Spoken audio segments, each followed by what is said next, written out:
Nerdrotic.com. After all the initial criticism, speculation, comparisons, and praise, the Batman has finally arrived. The 13th live-action Batman film and the 15th he's appeared in. Now, I will freely admit I wasn't excited about the announcement of Robert Pattinson. Listen, would you blame me? I think I share something with Robert Pattinson.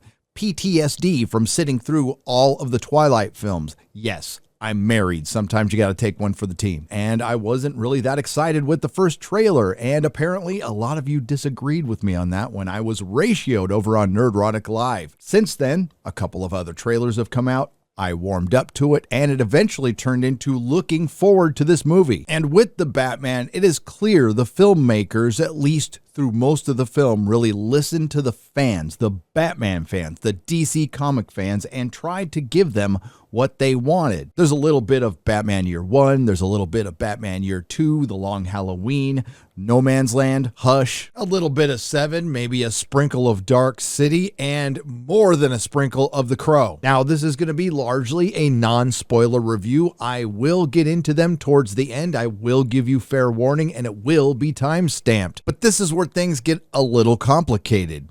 Did I love the film? No. Did I like it? Yes. Before I forge ahead with some praise and possibly some unpopular opinions, what's the Batman about? Robert Pattinson's Batman is on a hopeless mission. A mission to clean up the dystopian, constantly raining, bleak Gotham. 2 years into this mission, he's hot on the trail of the Riddler, a very different Riddler. Yes, a very Seven Zodiac with a twist Riddler. A twist we will discuss in the spoilers section. This is a very inexperienced Batman, one that might be in over his head at times and one that requires lots of help. This is indeed a detective story, one that takes Batman through the underbelly of a city that is entirely an underworld. And you can't really undersell this. This is a much darker and grounded Batman than the last darker and grounded Batman. As the mystery unravels, we run into a lot of familiar faces. In one case, played by a familiar face that you won't recognize. As the Batman wades through the filth and corruption of Gotham City, you don't really know quite where it's heading at first, but you do know it's heading towards something big, and that is largely thanks to Michael Giacchino's brilliant, and I mean brilliant, score. The best Batman score ever. But the characters will start with Jeffrey Wright's frustrated and at his wits end Commissioner Gordon. Now, a lot of that is assumed because they just get right into it, and for that, I am grateful. I think his performance was solid, but nowhere near as good as Gary Oldman's. I mean, I wouldn't follow the guy on Twitter or listen to anything he says about real life, but as an actor, as a performer, as an adult pretender, he's pretty damn good, and he plays well off the very muted Robert Pattinson, and we'll get into that later. And are comparisons to other Batman films fair? Yes. When you've done 13 of them, they are inevitable. So when it comes to Andy Serkis playing Alfred, there really isn't enough of him to compare to Michael Caine's. Yes, he's pivotal to the story, and he's also got about 5 minutes of screen time, but it's a good 5 minutes. Once again, this isn't really a posh Alfred. This is a Alfred who's been through some shit, but that is largely assumed. Now, with all the focus on other characters, quite frankly, I forgot that there was a possibility that we could see Carmine Falcone, played by John Turturro, which again was a very solid performance, and he did get a lot of time. With the 3 previous characters I mentioned, there were all changes, but with 2 of the 3, there are some pretty big twists and changes to their origins or backgrounds. One worked for me, one did not. And yes, Gotham is indeed a character, a monolithic character. You almost imagine Cthulhu living under Gotham City and sucking all the hopes and dreams from all of its citizens. And that is largely because of Michael Giacchino's score. What ended up being a bit of an enigma for me in this film, and no, it wasn't the Riddler, it was Colin Farrell's Penguin. I wasn't really sure what kind of performance we were going to get, but I will say I liked what he did. Now, I'm not sure I like it enough to watch an entire series on HBO Max just about Colin Farrell's Penguin without Batman, because I am sick to death of peripheral Batman series. But in this film, damn good job. Now, you're not going to hear me really complain about any of the performances. I think they were all solid.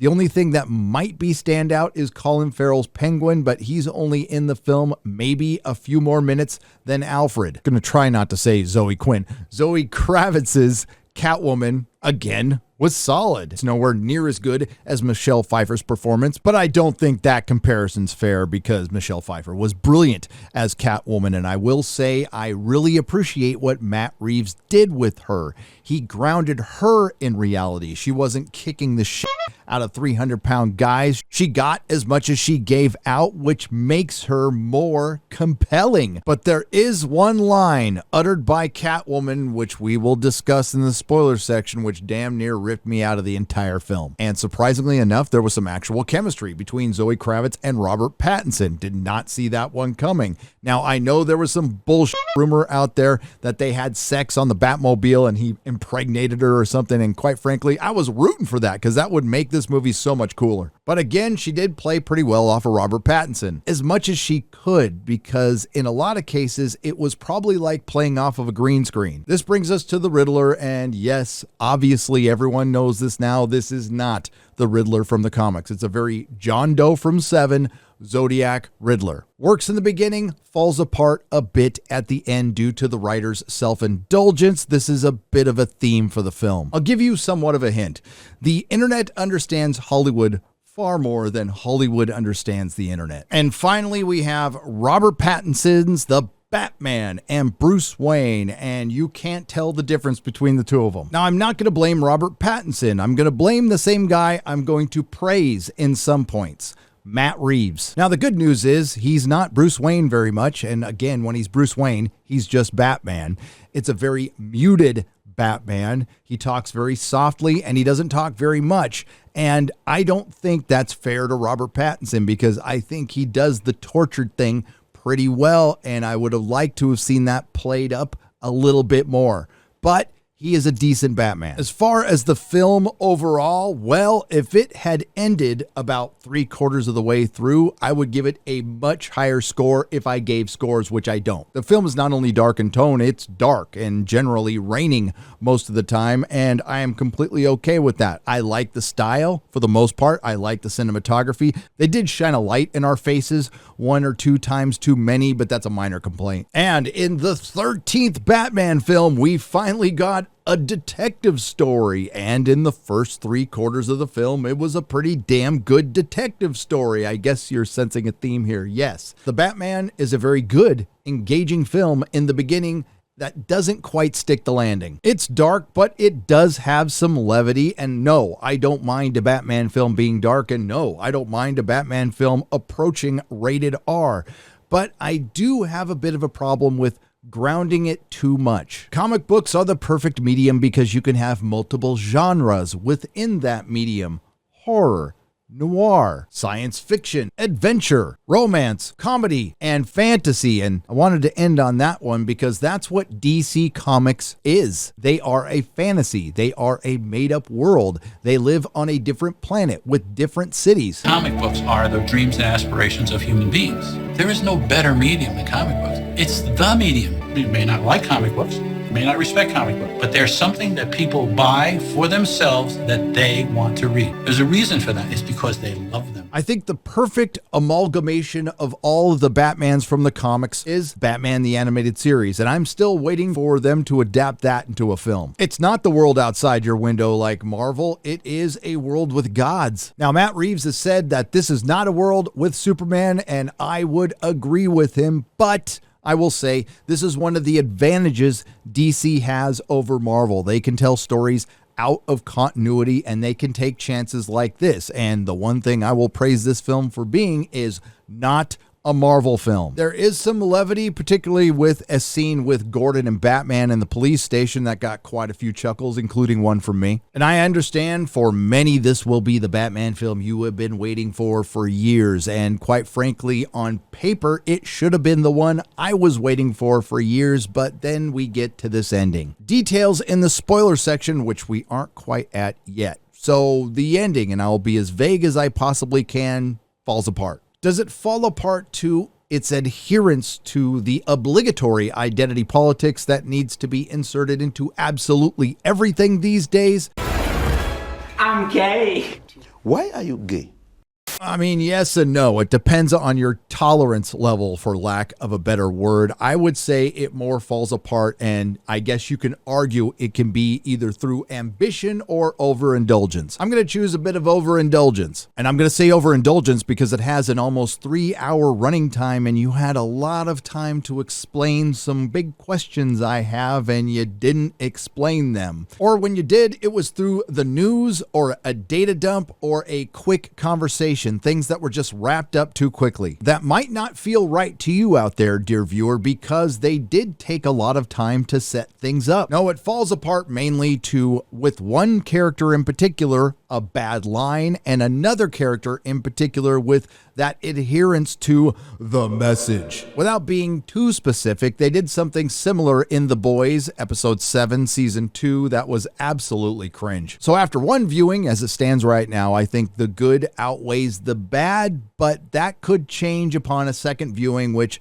I guess I plan to see it again. And not to sound like a total curmudgeon, but yes, it was way too long. They could have either used that time to explain things a little more, or they could have cut about a half an hour to 45 minutes out. My favorite trilogy of all time, obviously, is the Lord of the Rings trilogy, the extended editions, and I love every second of it, including the end credits with all of the fan club members. So I still say definitely go see the movie and try to see it in IMAX if possible. The sound and cinematography are something to behold. Now we are at the spoiler section, so you have been warned. If you haven't seen the movie yet, you might want to take off now, go see it, and then come back and watch this last couple of minutes. And of course, we're going to start out with that line, privileged white men. Didn't need to be there. Totally unnecessary. I suspect, along with people like Chris Gore, that sounded like a studio note that was put in at the last minute. I would like to give Matt Reeves that benefit of the doubt, but he is from Bad Reboot. Quite frankly, it took me out of the film. It's going to take a lot of people out of the film. There was some groans. I did see it in Texas, but I will also say there was a lot of applause at the end of the film. So, did it ruin the whole damn thing? No. But it could have. What did ruin the Riddler for me was the big reveal that he was, in the Hollywood description, an incel. He was a social media presence with 500 followers who he somehow talked a few of them into taking up arms and killing people. Yet we never find out who these individuals are. They end up just being goons. Then there's the whole setting up 7 vans with explosives around the seawall of Gotham City, the seawall that we had no idea was there until they told us it was there. There was zero setup for this, and there is no excuse for that in a 3-hour movie. Where did an incel get the money and the wherewithal to do this? There is one passing line that he was a forensic accountant, but that was it. Then there's the big changes to major characters' origins, including Catwoman, who ended up being the daughter of Carmine Falcone. Honestly, didn't have a problem with this one. I don't know how much actual impact it had on the entire film and the plot. It seemed more like a side story, but it was fine. Then there was the change to Batman's origin. Now, thankfully, they didn't show the Waynes being murdered again. Those poor Waynes have been murdered on film enough. The big changes were the Waynes were connected to the Arkhams. Martha Wayne ended up in Arkham Asylum, and to cover that up, Thomas Wayne went to Carmine Falcone, who ended up killing Thomas Elliot. There's your Hush reference. Now, of course, that doesn't stick. And in a very brief conversation, we find out that Thomas Wayne didn't want Carmine Falcone to kill him, just rough him up a little bit, which I still have a problem with. And we get all this information either through data dumps from the Riddler or Alfred telling a story, and it's all wrapped up a bit too quickly for me. Yet I do realize this is a Hollywood adaptation, and as far as a Hollywood adaptation goes, it's pretty good. I am unapologetically a comic book purist when it comes to certain characters like Spider-Man, Superman, and Batman. Not to say we haven't gotten some good Batmen. The only one I didn't like was Clooney. And as far as looks are concerned, I think the closest one we'll ever get was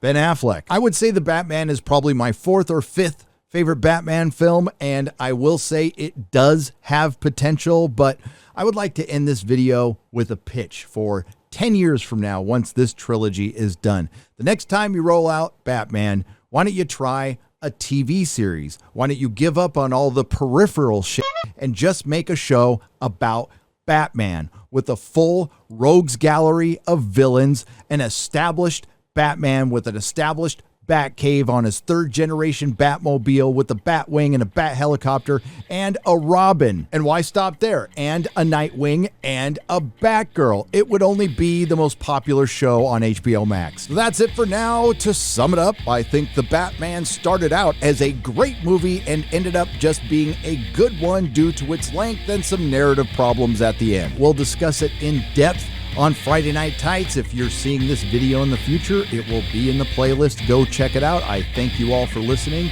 If you like what you heard, please like, share, and subscribe. If you didn't like what you heard, I thank you for listening this long. I will see you in the next video. Nerdrotic.com. Please subscribe.